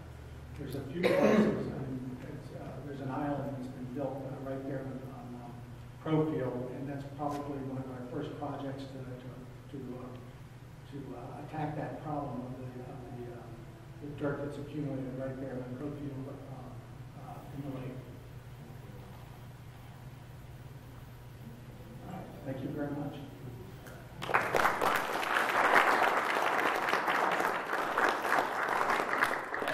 The work the committee is doing and has done and are doing and will be doing going forward is to not only establish a good what do we need to do now, but lay the foundation for a good strategic plan dealing with the lake and the pond to make sure that it stays in the best condition we can. Because, and Mr. Reese, none of us that I recall had heard of the two fish shows. And it'd be, I don't know if you remember the timing, but that might be good information to give to these folks. John, we're going to interrupt you right here. We'd like to take over the meeting for a couple of minutes.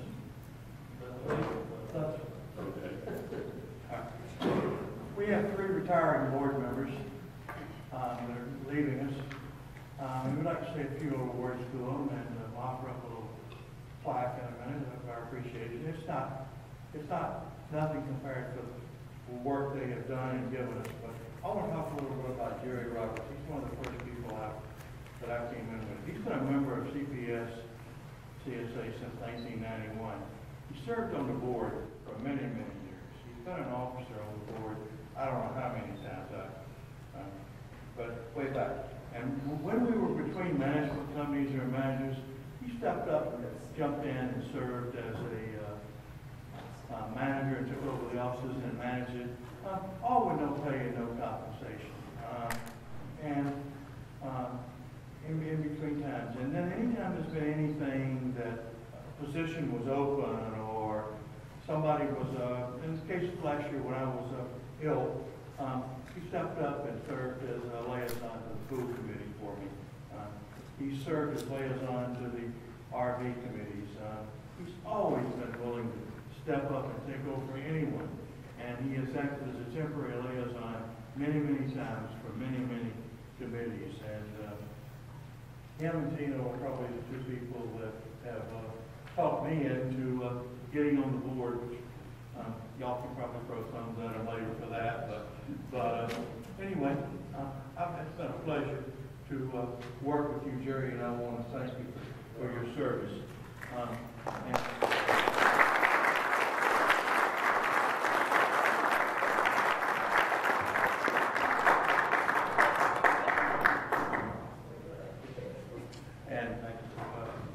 Tino, I'm going to start off with you. Tino came around to the house. I've been working on the food committee and seemed to think that I might be a fit on the board and talked me into it. And I kind of got to know him, and my wife got to know him, and Kathleen, we've got to know Kathleen. We go out to dinner with them periodically and enjoy their company. Tino has been served this time around. He was appointed during an absence to fill, so he served term and a half, or a year and a half, and then 3 years, his last term. He has also been one, so he's been on the board for 4.5 years straight in a row and been secretary, I believe, 4 of those years. He has, in fact, brought much detail to our minutes and to our motions, and has brought many, many things to our board and accomplishments. Him being a lawyer, he's brought much legal aid to us. And I'm going to let Jack take over on this particular issue right now. Thank you, John. You know, I want to thank you for guiding me through the covenants and the declarations, and also stressing my need to make sure there's correct wording in motions. And you know, there's always stressing that each motion requires attached hereto and incorporated here.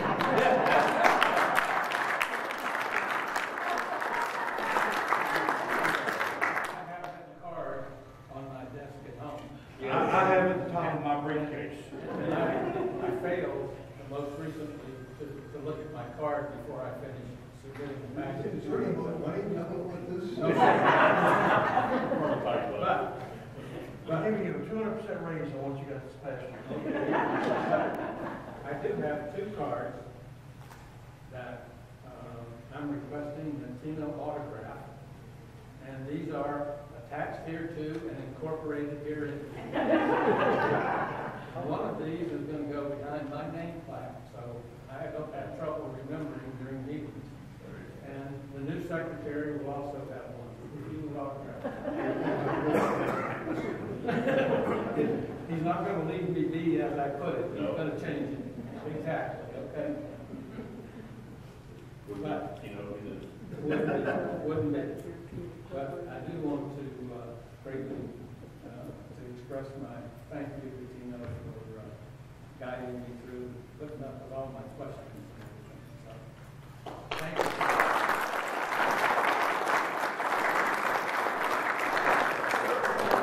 Very kind of the 2 of you to do that and present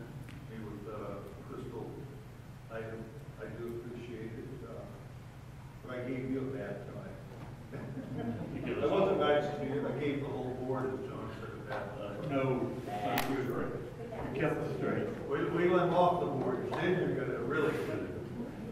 For Mr. Crosby, John has been president for 3 terms, and he has set the standards high for leadership and management. Like CEOs and presidents of small business, John has had to solve problems behind the scenes, and he's had to accept the inevitable irate phone calls and emails. John has brought accountability and transparency to the HOA and the board. He's earned respect of the committee members and homeowners. We as a community have benefited from his integrity, leadership, as well as his focus, which has always been to do the right thing for Crowfield Plantation. John has been instrumental in helping to preserve Crowfield's amenities, along with his contribution to the Reserve and the Reserve Committee. Thank you, John. Thank you.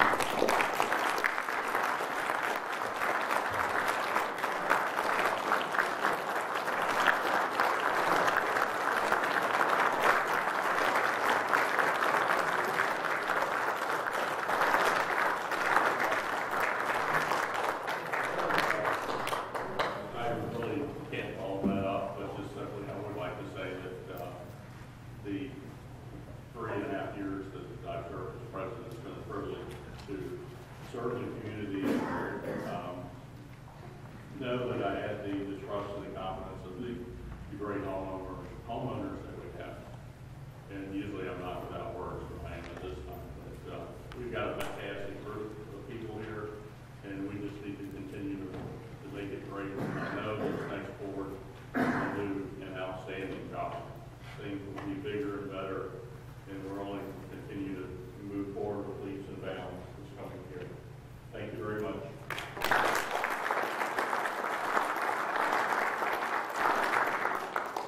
If I might, I would like to say that I will still help in any way in the world I can, Crowfield Plantation, in any way that is possible. I just got a full plate right now, and that's the reason I'm not running. Thank you.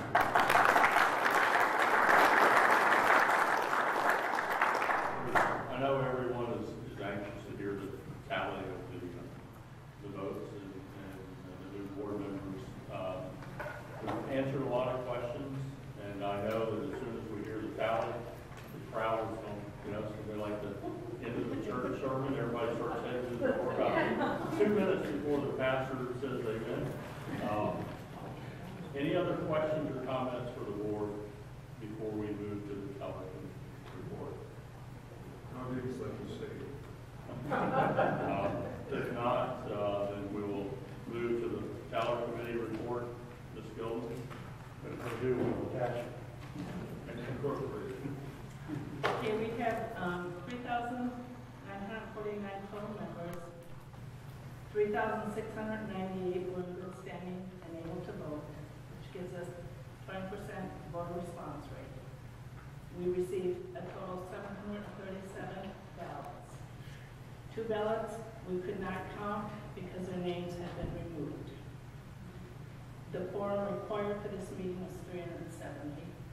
We had a total of 17 undeliverable ballots. On the board of directors, these are the total votes per candidate. Johnny Brown, 335. Joyce X, 416. Kari Jackson, 213. Wayne Reeder, 407. James Reese, 437. Fred Smith, 193. Write-ins, Rick Webb, 1. Jerry Monier, 1. R. Chambly, 1. Mitch Newman, 1. Eugene Phillips, 1. Jennifer Newman, 1. Keith Jernigan, 1. Steve George, 1. Michael Hodges, 1. Mansell, 1. Eileen Dunscombe, 1. Gary Zimmer, 1. Nikki Haley, 1. Annual ledger, quorum required 370. 497 votes to approve, 181 votes to disapprove. 3 on the declaration, quorum required was 925.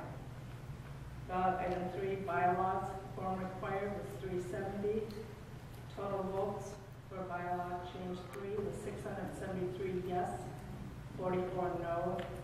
Change 4, 648 yes, 70 no. I'll submit it to the board for the minute. Thank you.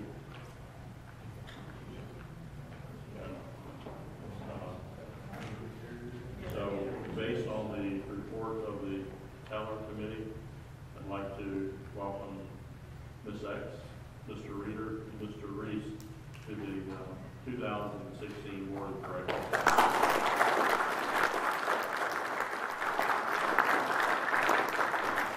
For those that ran and did not receive enough votes to be placed on there, I recommend that we look for committees. We're always in need of committees, and I personally think that's a great way to start and get a taste of commitment and the time factor and whether or not you really want to go further with the board. All the committees, I believe, and use good people and dedicated people. As far as the bylaws go, the bylaws passed. However, the two covenant items, let's see, the budget passed.